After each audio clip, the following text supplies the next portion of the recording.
At Cocoa Beach, boredom doesn't stand a chance. Cocoa Beach is your authentic Florida beach town, packed with attractions to make your vacation the funnest yet. Whether you're catching waves, strolling along the iconic pier, or savoring delicious seafood, Cocoa Beach has something for everyone. A laid-back charm and lively atmosphere make Cocoa Beach your next unforgettable vacation. Explore the fun side of Orlando, Cocoa Beach on Florida's Space Coast. Visit LegendaryCocoaBeach.com. That's LegendaryCocoaBeach.com.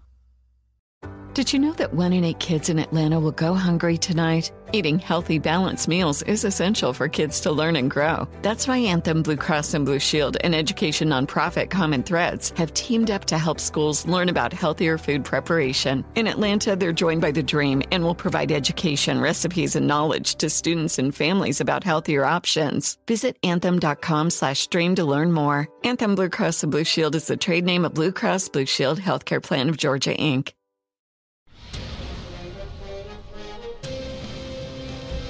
It's time for a Big Blue Kickoff Live. Nobody can ever tell you that you couldn't do it, because you did. On Giants.com. You know what I saw? New York Giant pride. And the Giants mobile app. 17-14 is the final. One touchdown, we are world champions. Believe it, and it will happen. Part of the Giants Podcast Network. Let's go out there like a bunch of crazy dogs. Have some fun. And we welcome you to another edition of Big Blue Kickoff Live, presented by Cadillac, the official luxury vehicle of the New York Giants. Bob Papa with Super Bowl champion Howard Cross. And Howard, here we're going to settle in for the next hour. 100 seasons, top 100. Giants and Vikings practicing and getting ready for the season opener. A lot of excitement right now in Giants land. There's a lot of excitement, man. You know, first game of the season, football's back. Everybody's been waiting on it. I do enjoy watching and playing golf, but I love football. I love watching it on TV. I love, being here with the games. It's going to be exciting. And college is good, too.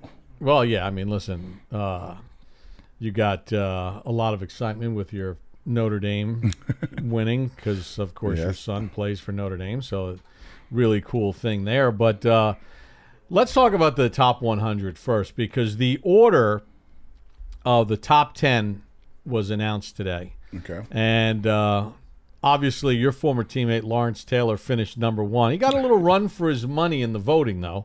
Okay. I will tell you that. It wasn't a unanimous landslide as far as point total was concerned, which means that on some people's ballots he did not get the top number 1 spot. Who were the other choices? Well, Roosevelt Brown, who finished 2. Okay. Roosevelt Brown, who's one of the greatest offensive tackles in the history of the sport. But in the end, I'm not saying it wasn't razor thin either. Mm-hmm. LT definitely had more points. Okay. But what was it like, playing with this guy and being around him as much as you were, especially when you're coming into the league as a young player, and LT was already LT? Yeah, he was definitely LT. It was pretty exciting, be around the guy that you thought was the best player and everybody thought was the best player in the league, the guy that was the best defensive player. He had won MVP or something already. He was something that, there was a myths were made of. He was running at the same stride in any direction, which I thought was weird. Like, he could spin, his feet would be the same distance apart. It was just something that he was able to do. His athletic ability was through the roof, and he was just tenacious, challenging, going after guys, talking to guys. He would stop plays and talk to the quarterback on the other team during the game. And I remember one time he was arguing with his linebacker, and I don't know what they were arguing about, but he goes, "Quarterback, hold on." He goes, "We're going to talk after this." And the guy was like, "Well, Lawrence, you just got to get in position." He goes, "I'm in position." And he goes, "Go ahead." And the guy stopped the snap count. So it was entertaining to watch. And then there's things about LT that people don't know. Like, we were young, right? And we were there in the team, and our families were all over the world, all over the country, and he would be like, "Hey, what are you guys doing for Thanksgiving?" No one, no one cooked. No one knew what to do. Lawrence like, "Okay, everybody who doesn't have a place to go, come to my house. We'll host Thanksgiving." He did it like every year that he was here with us. So I thought that was pretty cool. Yeah, I mean, you got to know him not only as a teammate and as an unbelievable player, but I mean someone that you spent a lot of time with. Yeah. You guys obviously are an extremely close-knit group. Number 2 on this list is the great Roosevelt Brown. So, he was a slam dunk Hall of Famer. The guy I try to bring to vision for a younger fan to picture is Roosevelt Brown was like Jonathan Ogden, who played for the Baltimore Ravens, just a gigantic man who was ridiculously athletic and is one of the great players in the history of the National Football League. I mean, he was a slam dunk Hall of Famer. Yeah. He, also an incredibly nice guy, too. I remember when we first got here, he was still doing some scouting. He was around riding the team, playing sometimes, going to games and stuff, and it was just great to get to know him in that short time span. But one of the best players ever. I don't think guys realize how tough it was back then to play the tackle position, and he was a man amongst boys. I mean, for 8 straight years, he was unanimously voted to the first team All-Pro. Yeah, he didn't just be named to the first team All-Pro. He won unanimously every year. When you're that good, that's what happens. I mean, he was dominant. Like, you could watch the old clips of him. He was knocking guys around. It was a hard go if you were on that end over there. Yeah, and he was a slam dunk Hall of Famer, inducted in the Pro Football Hall of Fame. He finished number 2 in the voting, and then you take a look at this top 10 and the names. Mel Hine, again, one of the forebearers of the National Football League, another slam dunk Hall of Famer. You got Frank Gifford, who finishes number 4, who was a guy that could literally do everything, from running the football to catching it to throwing it. A lot of people just remember him from Monday Night Football, but he was like one of the great players. And he was like the first NFL star. Superstar from the West Coast. California kid. Yeah. I want to ask you about the guy that finished 5th in the voting, Michael Strahan, because obviously you played a large majority of your career with Michael. And he's a guy that evolved. When he first came, he was not the gigantic impact player. It took him some time. What was it like watching him evolve as a player? When you go from being like a really young guy, Mike came in a year or 2 after me, and he's there with the likes of Carl Banks, Linda Marshall's on the team, LT's on the team. So you're watching some of the greatest players, Pro Bowlers year in and year out, and you're just one of the guys at that time. Then all of a sudden, you are the oldest guy in the group. When you're the oldest guy in the group, your role changes. And, Michael started making Pro Bowls, and Michael starts, being that guy and being the voice of the team, leading the huddles and stuff. Michael was, arguably one of the big-time voices that came out of the locker room forever. I enjoyed watching his development. I enjoyed watching his growth. I mean, he's still growing. He's still becoming, more of Michael than anyone else could be. I enjoyed his transition from being a rookie to being the star of the team, from being the star of the team to being, into the Hall of Fame, from the Hall of Fame to on TV every week, every day, basically. And it seems like every time you turn around, Mike's got either a show on or he's on a show. He's done it right. Emlyn Tunnell is next on the list, and I would encourage any Giant fan out there, if you're on the Giants social media app or go to Giants.com, if you don't know about Emlyn Tunnell, you don't know his story, you really should read up on it, because this was a man that was the first African-American inducted into the Pro Football Hall of Fame, 6-time first-team All-Pro. His nickname was Mr. Offense on Defense, because this guy on an interception, was instant offense. He led the league in interception return yardage, and he was voted to the NFL's 100th anniversary team. He's one of the top players of all time. Like, again, having the honor of being the first African-American in the Pro Football Hall of Fame lets you know the impact he was not just having, in his community, but on the league itself, because that's a big nut to crack. So I'm pretty impressed with that part just by itself.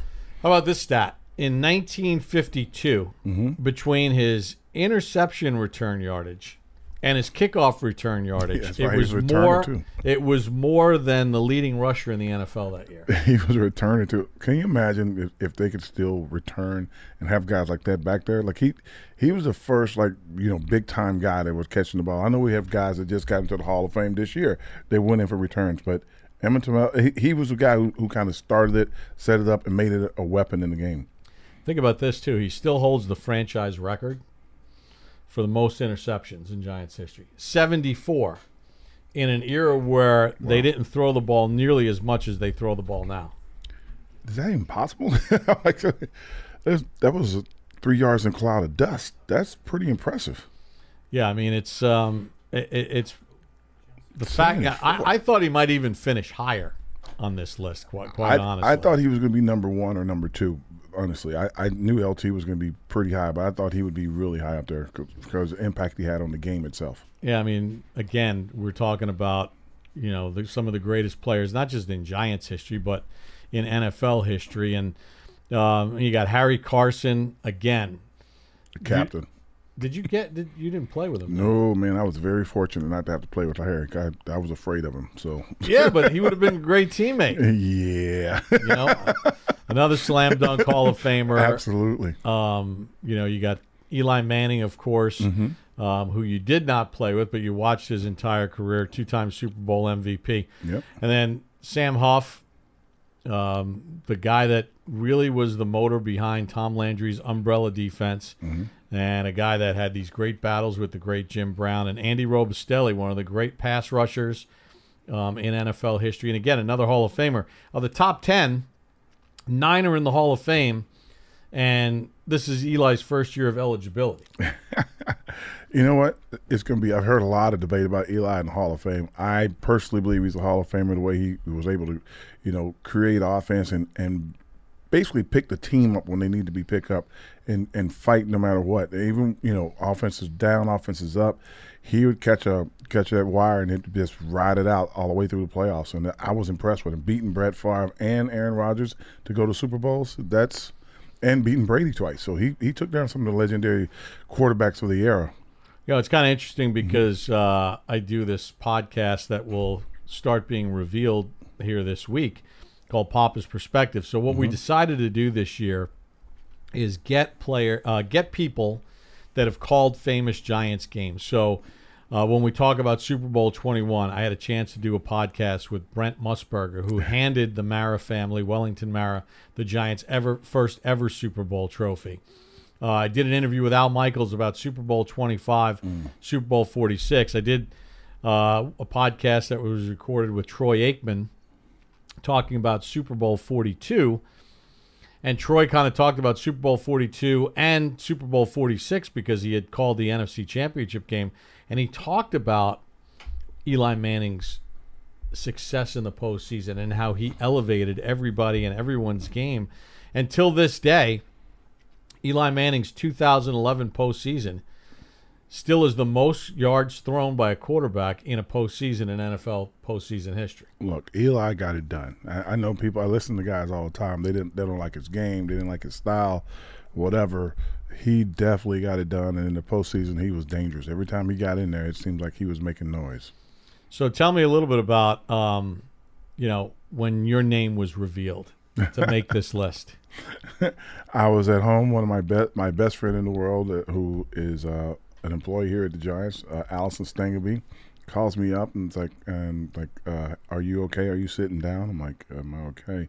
And she goes, guess what? I'm like, and she read off the announcement. I'm like, well, that's pretty cool. I was like, she goes, congratulations. So and you can't tell anyone. I'm like, what? You can't tell anyone. So I had to sit on it until they announced it. But it's been pretty cool. I get a lot more people calling me and stopping me and congratulating me, and it's a really, really nice honor. And to think that there's 5,000 people that may have played for this team, and to be one of the 100 people that they consider their top 100 is overwhelming.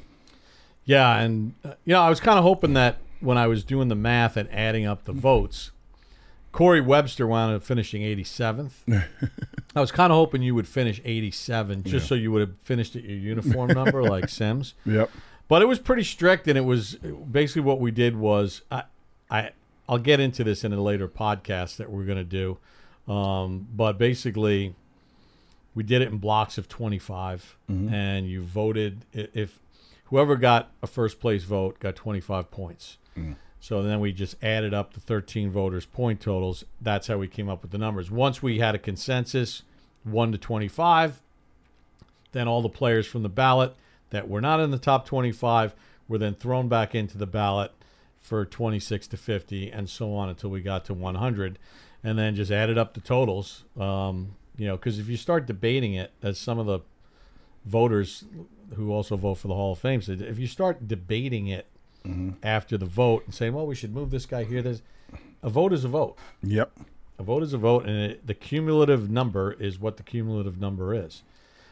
So it's a fun exercise. The Papa's Perspective podcast, by the way, I think that's launching tomorrow on the Giants social media platforms. And who better to kick off 100 seasons than with the president and CEO of the Giants, John Mara, whose family has obviously owned the franchise since 1925. So he talks about 100 seasons, some cool stories from his youth and being involved in the games and getting to know players as ball boys and stuff like that, and right on through the 2 Super Bowls, 42 and 46. So John Mara will be the first guest of the Papa's Perspective podcast, which launches tomorrow as we celebrate 100 seasons. But we got Al Michaels, we've got Troy Aikman, we got Joe Buck, we got Peter King did an episode with us. Nice. Don Sperling, who's the guy that put together all these videos and stuff, and the TV show Giants Chronicles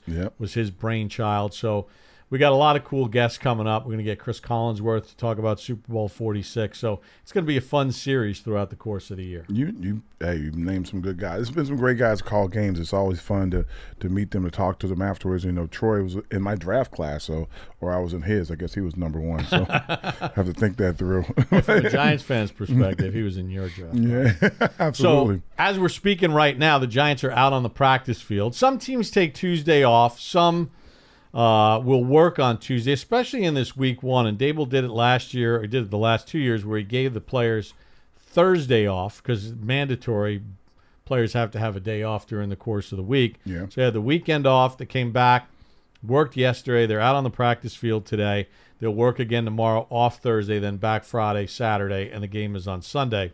There's no better place to watch live TV this fall than Hulu Plus Live TV. Why? Because you get your favorite sports like football, local channels, shows, and so much more. Plus, get Hulu's entire streaming library with Disney Plus and ESPN Plus included with your plan. No long-term contracts or hidden fees. Don't wait. Start your 3-day free trial of Hulu Plus Live TV today. Live TV plan required. Access content from each service separately. Offer valid for new and eligible returning subscribers only if available. Terms and restrictions apply. Learn more at Hulu.com. Kind of your impression so far of what you've seen out of this football team. Well, the thing that I noticed right away is that the offensive line is greatly improved. Just in preseason, watching some of the games and practices against other teams, they're standing up a lot better than they were not even the last year, the last couple of years since Dable's been here, and I think that's going to make a huge difference. You can tell immediately that backs aren't dodging 2 guys before they get to the line of scrimmage. You can tell immediately that the quarterback isn't always getting hit or getting rushed or is can't settle his feet. Everything looks a lot better just from that perspective alone. I think that's going to be one of the big things. Is going to be to me, it's going to lift the entire team offensively and defensively if the offensive line is able to stay healthy and continue to keep the quarterback clean and keep people off those backs. Yeah, and the other thing too is remember, this is a different Vikings defense than the Giants went against in 2022. Brian Flores is now in his 2nd year as the defensive coordinator. They were much better last year defensively, were the Vikings, and the Coach Dable show, which now will air on NBC4 New York on Saturdays and will also air on MSG. We recorded that earlier today, and Carl Banks does a nice thing as far as identifying pressures or trying to. But I think with the way Flores wants to pressure you, having a veteran offensive line group is going to be very important as far as communication is concerned on Sunday. I think it is. I think it's great that they're going to be home. That helps out with the noise and everything. I think that's going to help them out. I think that it's going to be easier for them because the way I've watched it over the last few years, it's been hard for them to pick up twists and stunts. That's been the thing that's bothered them most. If you can't pick up the twists and stunts, when you bring the blitzer, it's all over with. Like, there are people running free constantly. Watching them just in these last few practices, some coaches really wanted to work on their twists and stunts. Like Detroit, they were moving guys around in practice, and you could see them moving guys around. So it was very interesting. The Jets, not so much. They kind of was more standard. They didn't send as many blitzes as I was hoping they were going to. but they did do it. Houston sent blitzes. I was watching them send blitzes off the edges and stuff. I'm like, okay, so our guys were picking it up and stepping up and being able to have a hat on a hat and everybody accounted for. Again, preseason, it's still exciting, but when our guys were actually in there, and 2 of those games, those weren't even our starters. So that also, kind of gave me a little more excitement that we had a little depth with guys knowing what to do.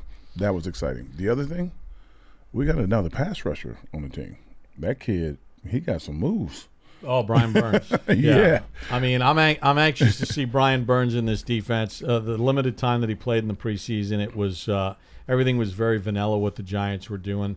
A lot of teams don't want to show exotic packages or anything in the preseason, but I think with him and now Kayvon Thibodeau, it takes a lot of pressure off Thibodeau. Yes, it does. Right, because teams were able to focus. The better teams last year were able to kind of focus in on Thibodeau, double him, limit him, chip him.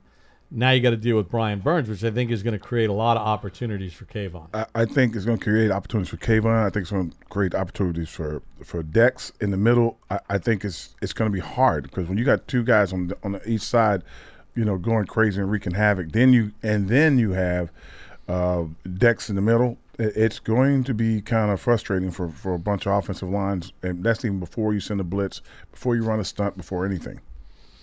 The big question is about the secondary with this team. Now, they added Adoree Jackson, which I think is a nice pickup for them. Adoree had to play the slot a little bit last year. That's not his thing. He has some familiarity with this defense, with Coach Bowen being in Tennessee when Adoree was there. Look, I think they went out and they signed. They were hoping that they could go with what they had, but Flott missed a bunch of time due to injury.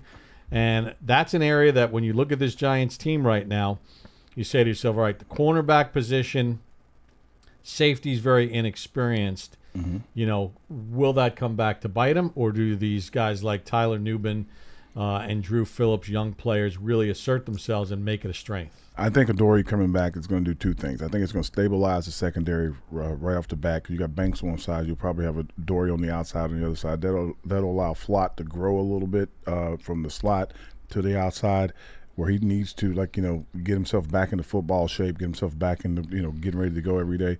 You got a couple other guys that are going to be, like you said, the rookies will have big contributions as well. But I think having Adoree, a veteran, because that's what I was hoping for, a veteran to come in to help the secondary out, bringing back a guy that was familiar with his teammates and with the system that we're coming in with, I think it's going to do very well for us. All right, what's your message for the rookies? Do you remember what it was like for you in your first game ever in the National Football League? Yeah. And what would be your advice to them? My first game was against the old Washington, I guess the Commanders, but the Redskins back then. And that was when they were trying to institute the keep the noise down rule. And I thought that was funny. My message to the rookies would be a simple message. Hey, look, you deserve to be here. You earned your right to be here. Now go earn your paycheck week in and week out by doing your job. They're not asking you to do anything special. They're not asking you to do anything above X's and O's. Do your job. Do your job well. Not just do it. Don't be happy to be here. Get in your books and study, or now your tablets, and study. Have all your plays down. Have all your options down that might be coming to you, but do your job. It's time to do it. It's interesting because it really becomes that simple, right?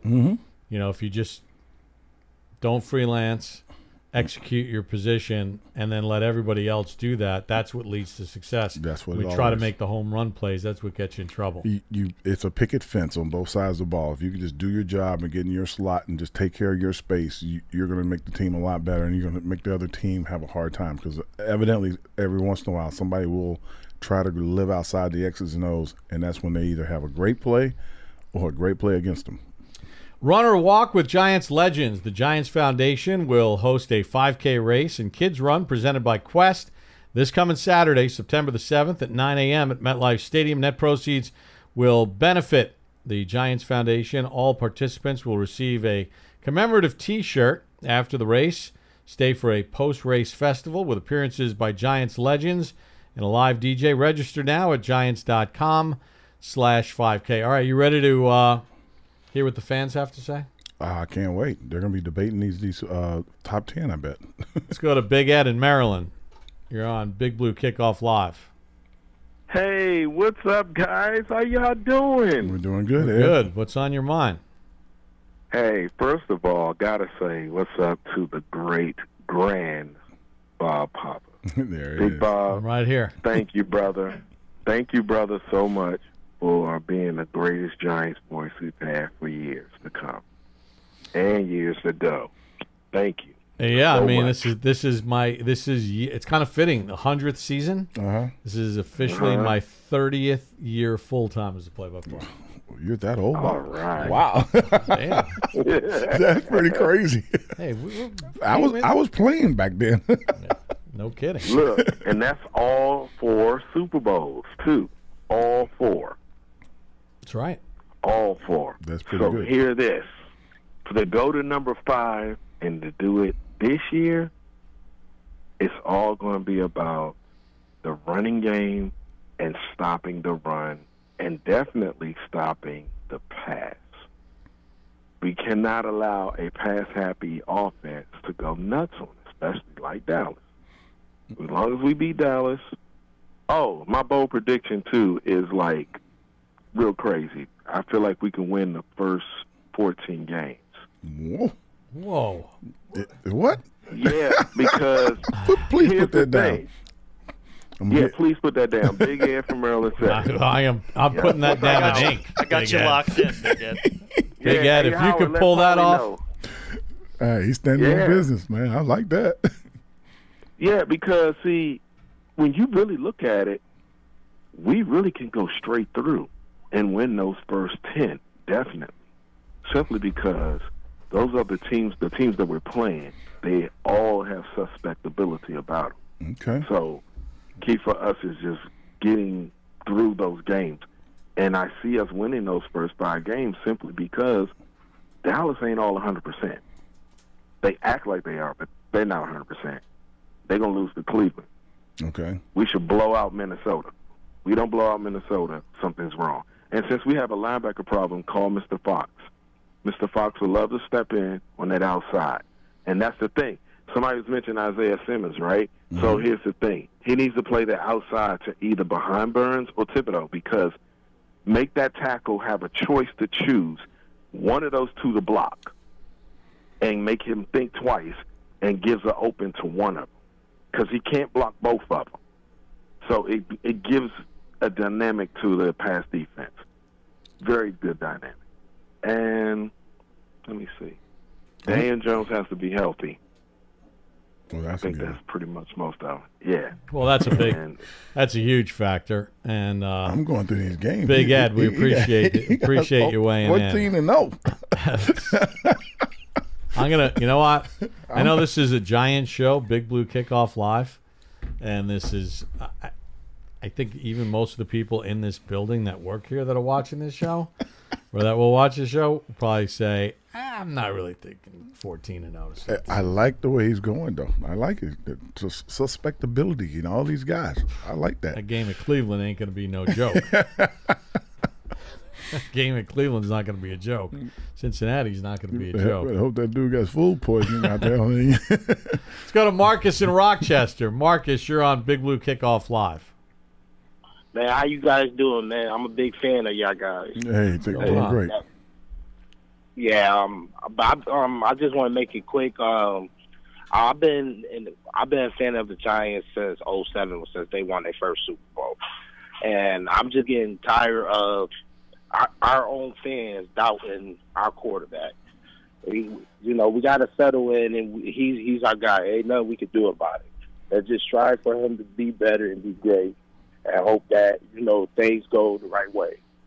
And that's all I had to say. Yeah. All right, Marcus. Yeah, I mean, well, listen, I think it's no great secret, right? This is the make or break year for Daniel Jones. I think Daniel Jones realizes it when your management comes to you and says, "Hey, we may draft a quarterback."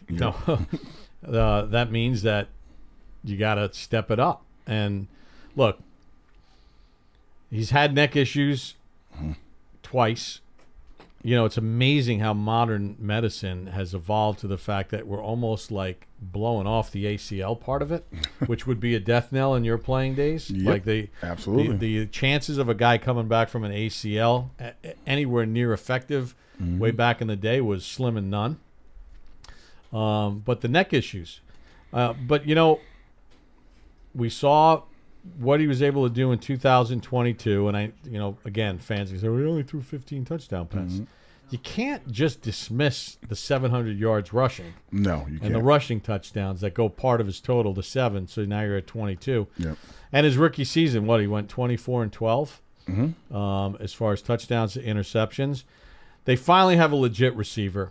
Yes, a big time. And that's not a knock on any of the other guys, but Malik Neighbors has an opportunity to be a difference maker. Yeah. And, most games that the Giants have been going into the last couple of years, the other team would never trade their one or maybe even their two for Giant receivers. They wouldn't. I think Malik Neighbors is going to be a big difference. I think only thing about Daniel this year that he'll have to worry about and figure out is how to get down. And I was watching him, run and everything. I haven't seen him slide, right? And I know it seems like something weird, but you get your knee done, folding that leg underneath yourself at full speed, trying to go down on it. That's going to be interesting. And I'm hoping for him to, I don't know, maybe slide on the other side or something, learn to go the other way. But that's going to be the only thing that I would think that worries me about Daniel this year. I think the offensive line is going to protect him. I think the running game is going to be good. You got Malik Neighbors on the outside. The teams were double teaming in these joint practices, trying to make sure he wasn't going to catch all the passes. Can he get down when he, early on? He's going to have to slide eventually, but that's the only thing I worry about when you get the ACL done. Yeah, I mean, when you look at this team and you think about, what Theo Johnson, a young athletic tight end, could add to the mix. Slayton is a guy that is proven he can get open deep. The problem is the quarterback, whoever the quarterback's been, whether it was Jones or Taylor or DeVito, last year or in the years prior to, the protection just wasn't good enough. A lot of times guys running free, but if you're running for your life, we're going to see. There's nothing else to say about Daniel Jones at this point, because I think, as Marcus summed it up pretty nicely, it is what it is. He's the starting quarterback for this year, and he's going to either earn a spot here moving forward, or they'll be in the quarterback market. Yep. We're not talking out of turn here. I believe he'll be around. Like I said, the only thing that worries me, can he slide? That is, outside of that, I'm thinking he'll probably throw close to 30 touchdowns with that group he's got. You forget Hyatt's out there. You got 3 legitimate Blazers on the outside. You got Robinson underneath. We talked about the rookie tight end, but Bellinger's still a great option as a receiver. You got receivers out of the backfield. The young rookie running back he's like, he got every talent known to man. If he's playing in the game, he's another guy that you got to figure out what to do with. And of course, Daniel can run too. So I don't think people realize this offense could be special this year. There's no better place to watch live TV this fall than Hulu Plus Live TV. Why? Because you get your favorite sports like football, local channels, shows, and so much more. Plus, get Hulu's entire streaming library with Disney Plus and ESPN Plus included with your plan. No long-term contracts or hidden fees. Don't wait. Start your 3-day free trial of Hulu Plus Live TV today. Live TV plan required. Access content from each service separately. Offer valid for new and eligible returning subscribers only if available. Terms and restrictions apply. Learn more at hulu.com. Yeah, I mean, this offense could wind up carrying the team, believe it or not, when we think about some of the issues they may have secondary-wise. How about New Haven, Connecticut, and Jason? Jason, welcome to Big Blue Kickoff Live. Hey, how you fellas doing? Good. Very good. Good. Thanks for taking my call. Just want to, say thanks for taking my call. And, Bob, I've been, been a Giants fan since the late 80s, watching games with my older brother. And to me, you're the voice of the Giants, so it's definitely a pleasure. Talking to you guys today. So I just want to give you your kudos. And Howard, congrats on making the top 100 players. You definitely deserve it. Oh, I appreciate that.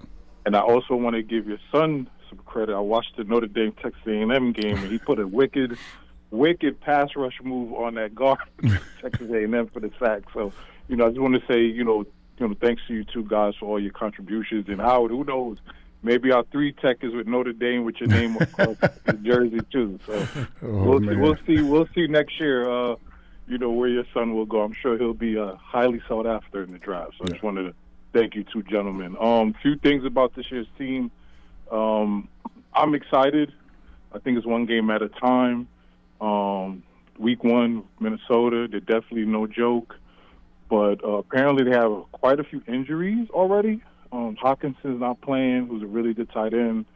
I don't know if Addison is hurt. I don't know if you two gentlemen have heard anything about Addison.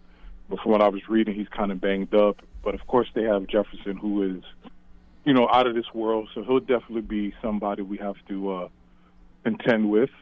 Yeah, I think from Minnesota's standpoint, and I'll let you continue, Jason, because Hawkinson got hurt when he got hurt, and he went for over 100 yards against the Giants in that playoff game. But when he got hurt last year, later in the year, they kind of knew that he wouldn't be ready for the season. So they've been kind of game planning and getting their team set up, knowing that Hawkinson was going to start the year on PUP. Now, that's a big weapon to not have. And, I'm not sure what the status of Addison is, but, they got Aaron Jones there too. Now, he's been a very productive player when healthy. Now, in his 2 games against the Giants, as a member of the Packers, he hasn't done anything, but, that's yesterday's news. So they do have some weapons that can put stress on you defensively. Right. And who's quarterback? Sam Darnold. I just want to make sure. 1-1 against the Giants lifetime. Yeah. Okay. So he's right. So my expectation as a fan, and I know I'm a fan, I can't do anything on the field. But my expectation this week is that we beat Minnesota at home and we beat them. I'm not calling a blowout. I'm not gonna. Right. When was the last time the Giants blew anybody out? If the Giants win by 8, that's like a blowout. Yeah. So that's my expectation. I think we could do it. I know a lot of fans, other Giants fans, the national media, even some of our own media, I won't say any names, have been very pessimistic, and I get it. Have we been stellar the last maybe 10 years? We haven't. We've had our ups and downs. But as a Giants fan, I just never understand why teams are booing quarterback. They're pessimistic. The NFL, as we've known, and you two gentlemen know, you guys, Howard, you played, Bob, you've called games for decades now. The NFL, outside of all the major sports, it's a year-to-year league. 2022, we were the talk of the town. Made the playoffs, beat Minnesota at Minnesota. And we got beat pretty bad by Philly, but Philly they were just on the road that year. Last year, the wheels fell off. Andrew Thomas got hurt. The offensive line was just, it wasn't a good situation. Daniel got hurt. And then apparently the issues with certain coaches and Dable. So it just seems like things just went off the rocker. So let's just all be positive, not you two gentlemen, but as fans, anybody that's listening, let's be positive. We have a very winnable game. I'm not saying we're going to win, no, but we have a very winnable game, and let's be positive. 2 questions. I'll take it off the air. Bob, this one's for you. Howard, the second one's for you. And I'll take it off the air. Bob, let me ask you a question. As somebody that's been in journalism, and Howard too, you both can answer it, calling the plays, being around media, is there a reason, and I'm not calling out names, and I'm not asking you two gentlemen to either, because I'm sure you probably work with these individuals, but what is it with the media and some of the questions? I'll listen to Dable's pressers or Shane's presser, especially last week, and it just seemed very, how do I want to say, Bob and Howard, very confrontational in some of the questions they were asking Dable. So I don't know if that's just something that their bosses asked them to do. Just the questioning last week just seemed off. And Howard, who would you think is your breakout player this year? And it could be a rookie or a veteran. I like Tracy. I think he's going to be a big weapon in the passing game, especially on third down. So if you two can answer that question, I'll take it off the air. All right, why don't you go, and then I'll circle back to the media stuff. I think the breakout player for this year is going to be Burns. I think that it's not it's not that he's going to be breaking out because he's really fantastic, but I think he's going to make the biggest difference from the defensive side of the ball, that they're going to be, everybody knows what Dexter's going to do. Thibodeau's really great, but this kid's going to be – he's going to be special. He's coming off the edge. He gets a lot of pressures on quarterbacks, a lot of quarterback hits, and with other rushers out there, he'll get more sacks this year, and I think that's going to be like shocking that how good he is when they see what he produces. Then the other question, that's Bob. I don't even know how to start that. Well, I mean, look, it's been going on forever. It's just now that guys have access to social media, you hear about it instantly, as opposed to if you had access to the newspaper the next day to read it.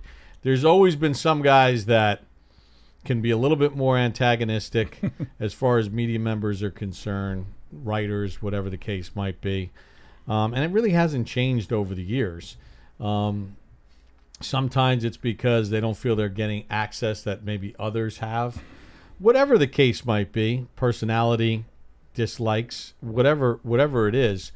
And, it's about clicks and things like that. And some guys want to play the role of the antagonist because it thinks it might help their own brand. But it's really not new. It's just much more instantaneous than it used to be because you wouldn't know about it until the next day when you read the paper. And depending on where you lived, you might not even have access to that newspaper.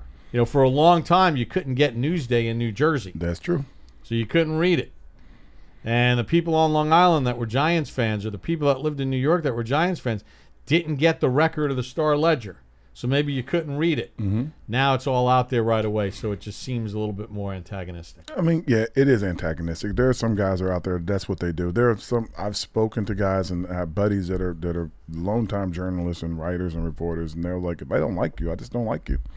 And they can dislike you, too. As far as the antagonistic part of it, the only way around it is just not to answer their questions. And then when you don't answer their questions enough, if it's a TV setting where people can actually watch it, that's when they really try to get it to raise the bar just another notch to see if they can get their attention. I think young guys that don't, a lot of guys want to be in the media. A lot of guys want to be on TV. A lot of guys want to be like, on ESPN or Fox or somewhere. And the only way to do it, and the only way to get your name heard is to have someone respond to you that's on the other side of the mic that you're asking questions from. Along with Howard Cross, so glad you can join us here on Big Blue Kickoff Live. This Friday night at MetLife Stadium, it's the Fan Fest. And it's free and it's open to the public. So if you go to Giants.com/FanFest, you can secure tickets. It costs you nothing to be there. The gates will open at 5 p.m. They have all kinds of things going on throughout the course of the night. You can take pictures with the Super Bowl trophies, tours of the locker room. There'll be autograph sessions. But we're also going to have some panel discussions within the stadium for you guys to enjoy that I'll be moderating a couple of them. Then we're going to introduce those who are in attendance on the top 100 list, whether deceased family member or guys that are still with us will be there Friday night, be introduced. And then they got this really cool drone show. This drone show is like off the charts. And it's going to chronicle the 100 years of the history of the Giants in a drone show, and then it's going to end with fireworks. So it's a great way to kick off the season. And then Sunday, the top 100 will be introduced at halftime. And, there's a bunch of guys that can't make it on Friday because they're either coaching high school football, they're scouting, they have kids playing in games and stuff like that, and they just can't get to it. But I think everybody's going to be there on Sunday. That'd be cool. So it's going to be a pretty really neat experience. So really, go to Giants.com/FanFest. It's all free, and it's a fun night to kind of kick off the season. Len in Maryland, welcome to Big Blue Kickoff Live, presented by Cadillac. Hey, Len. Hey, guys. What's up, Len? Thanks for taking my call. Once again, Howard, congratulations. Number 88 on the list, top 100. That probably puts you in about the top 1% of anybody who's put a Giants uniform on. That's pretty good, Howard. Well, you think about it really is, because there's 100 seasons. Well, there's 99 seasons have been played. This is the 100th season, and we selected 100. So you're one per year in the history of the franchise. That's pretty funny. Yeah. Way to go, Howard. Thank you. Bob, great job with this top 100 thing. I really enjoyed the programming when you got the guys together for about an hour and talked every Tuesday morning. I saw the the latest one with the top 10. The committee did a great job. Hard to argue with anything that they did. You get kind of some personal things that you wish somebody was a little higher, but every time I thought of it, I said, well, who would you move? Exactly. I kind of agree with you. I thought Tennell would be a little higher.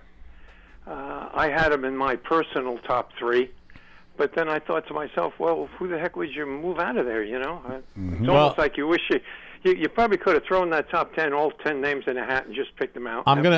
I'll reveal one thing about the voting point totals. Yeah. Between 2 and Tennell was 6. Yeah. Razor thin. I mean razor thin, where I think between those spots 2 and 6, I think you only had a spread of like 7 points total. Wow. Oh my God. It was that close. The voters were all over it as far as Tennell was concerned, Strahan was concerned, Gifford was concerned, in that grouping where they put it this way. Three of the ballots had that Roosevelt Brown second behind LT. And then 3 more ballots had Tennell. And then 3 more ballots had Gifford 2. And 3 more ballots had Strahan 2.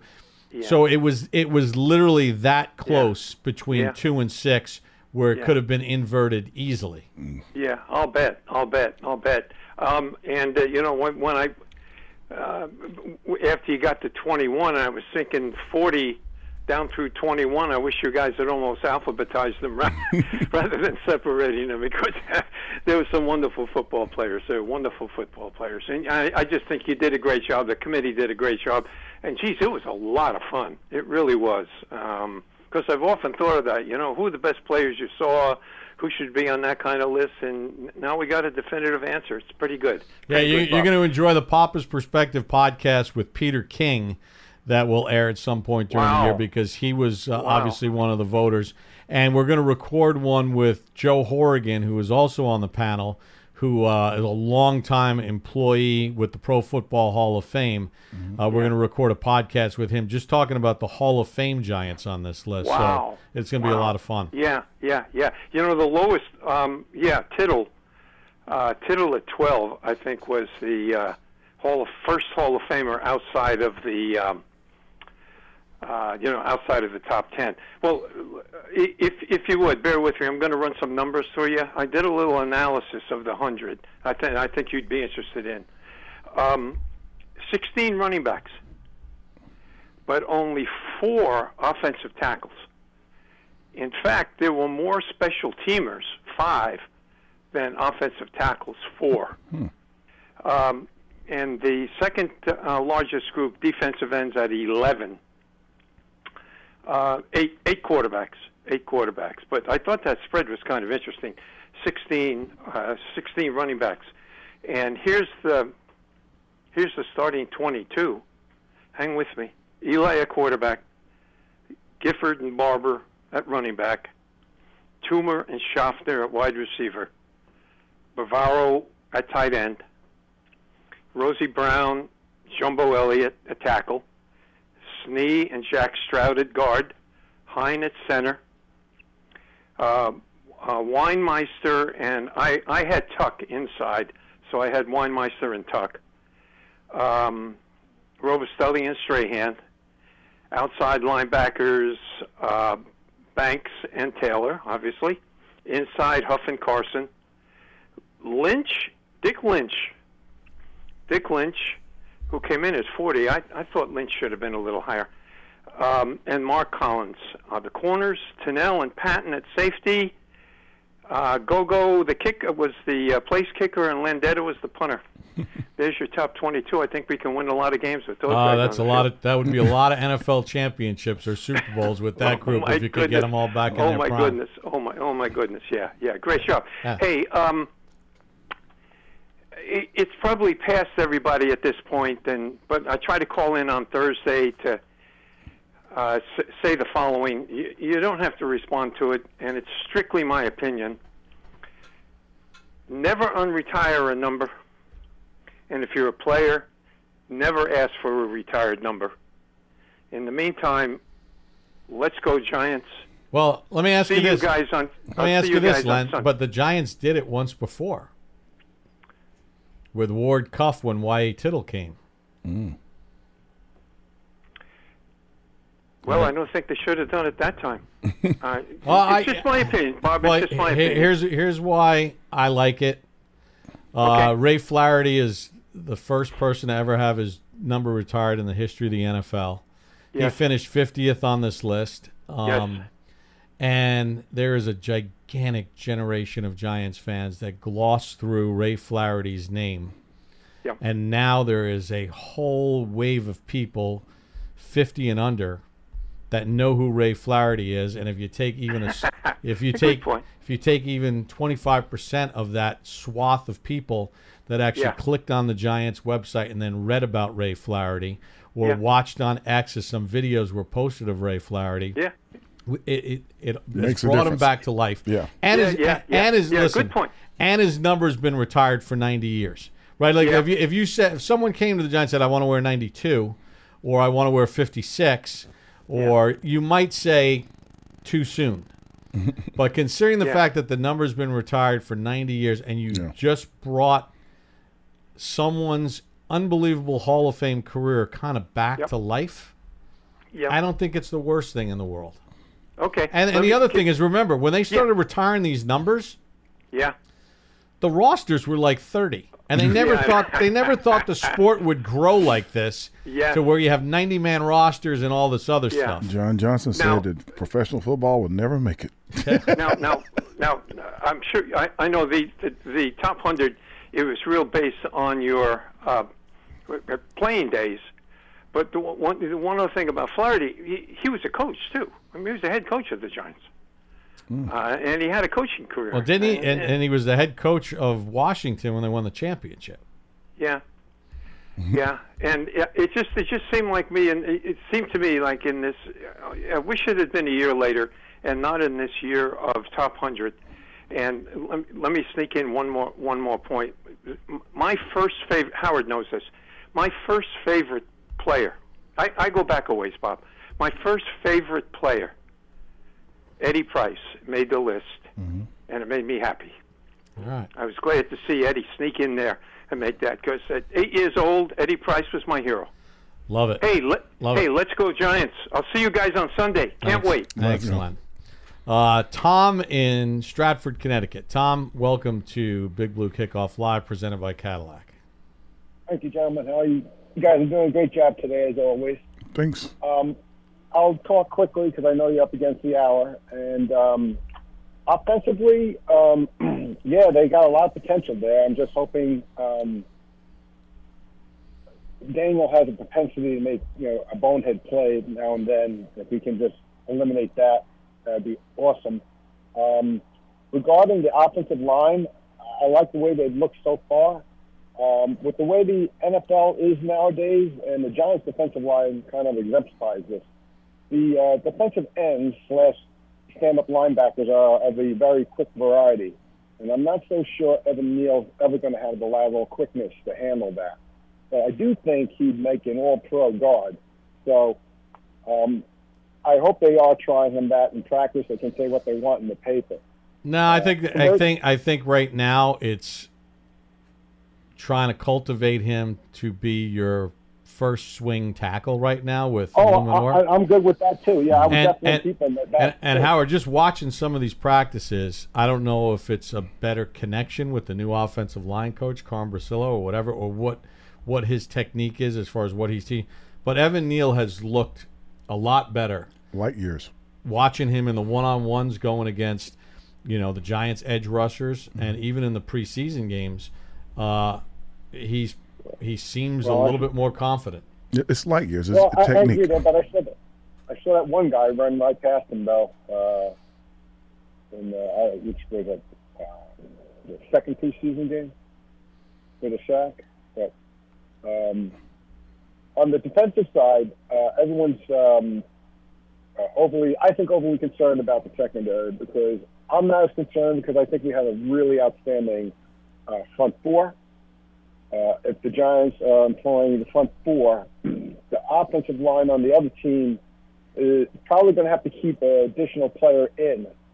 So now you're talking 5 offensive linemen, an extra blocker, and the quarterback. So they're sending out 4, and we got 7 people to cover those 4. Because if they're not going to keep an extra blocker in, that means usually they can't double up Burns and Dexter. Most likely they're going to double up Dexter with the center and the guard.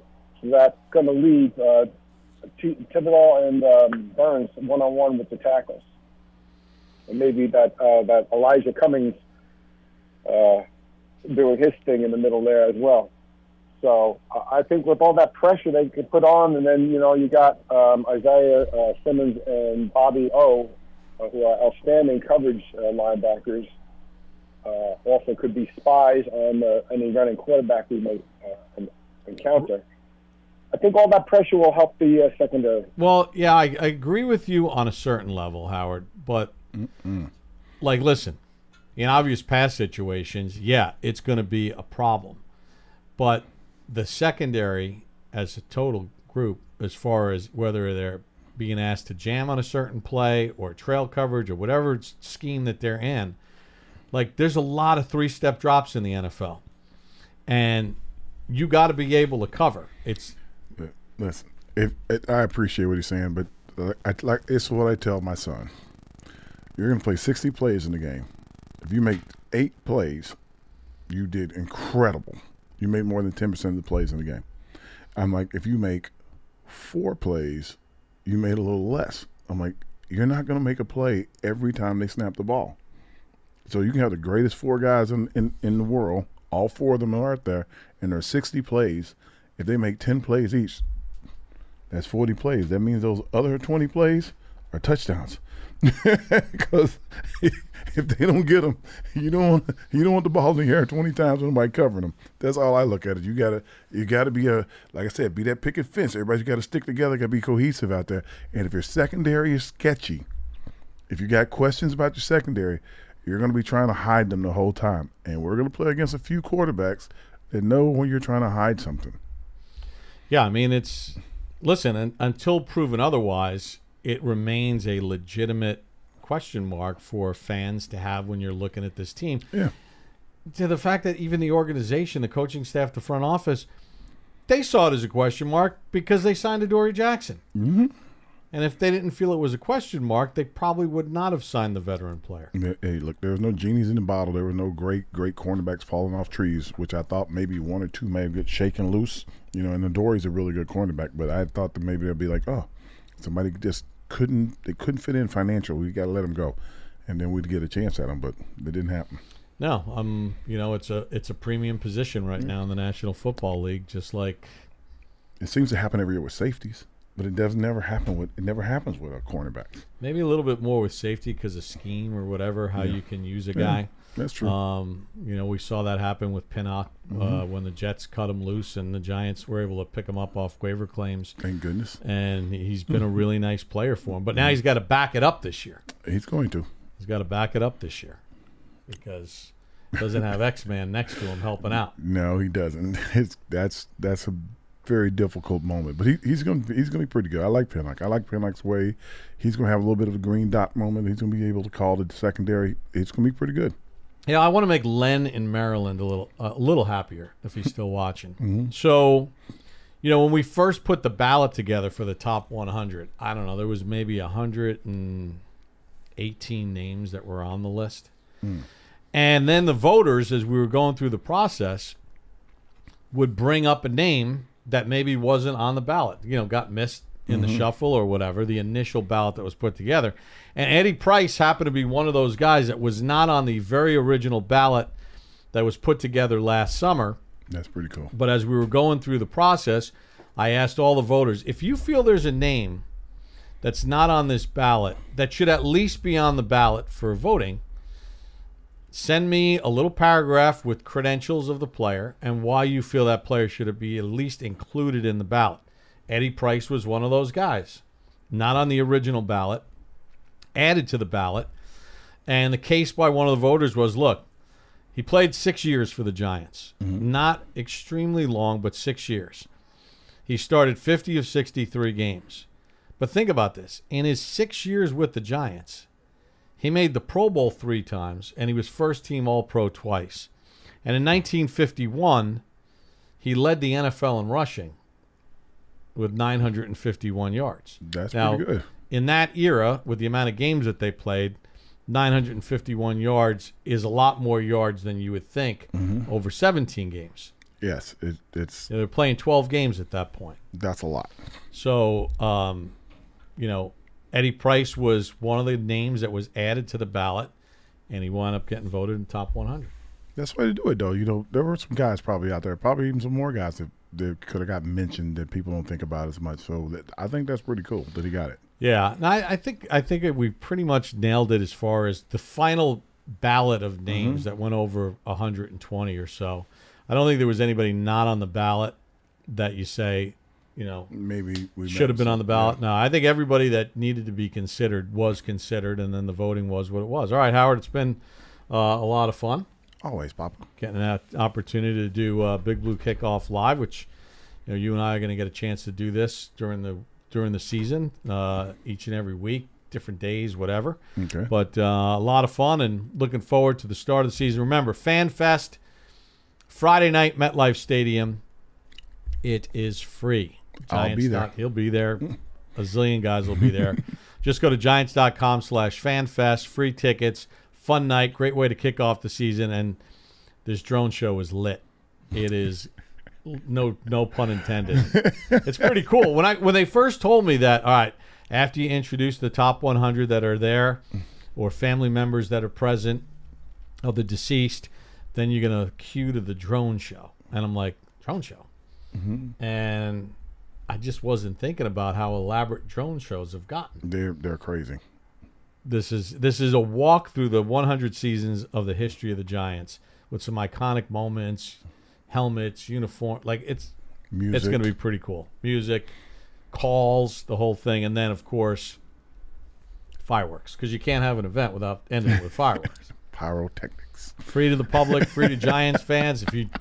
Hey, listen, if you're not able to be at the game on Sunday because you don't have tickets, you don't have access, next best thing is spend Friday night. A great way to educate your younger kids on the history of this franchise that celebrates 100 seasons. So for Howard Cross, entire crew, thanks for joining us for this edition of Big Blue Kickoff Live, presented by Cadillac, the official luxury vehicle of the New York Football Giants. Cocoa Beach, not only Orlando's closest beach, but Florida's spaciest. Put your feet in the sand and pull up your front row seats to America's missions to space. Watch rocket launches right from the beach. The legacy of the space race surrounds you on Cocoa Beach. Head to Kennedy Space Center to learn the history and future of space exploration. Cocoa Beach is perfect for space enthusiasts, young and old alike. Plan your own mission online at legendarycocobeach.com on Florida's Space Coast. Hey, what's up? I'm Jared Goff, quarterback for the Detroit Lions. Abercrombie's NFL partnership kicked off last year, and if you haven't shopped there recently, I'll tell you exactly where to start. First, Abercrombie's denim quality is unmatched. I'm a fan of their loose jean. It's really in right now, and the athletic fit has extra room in the thigh I need. Make sure to hit up Abercrombie Essentials collection for tees and their best-selling Essential Popover hoodie. My wife is notorious for stealing that, so you might want to grab a few. Shop Abercrombie to see what everyone's talking about.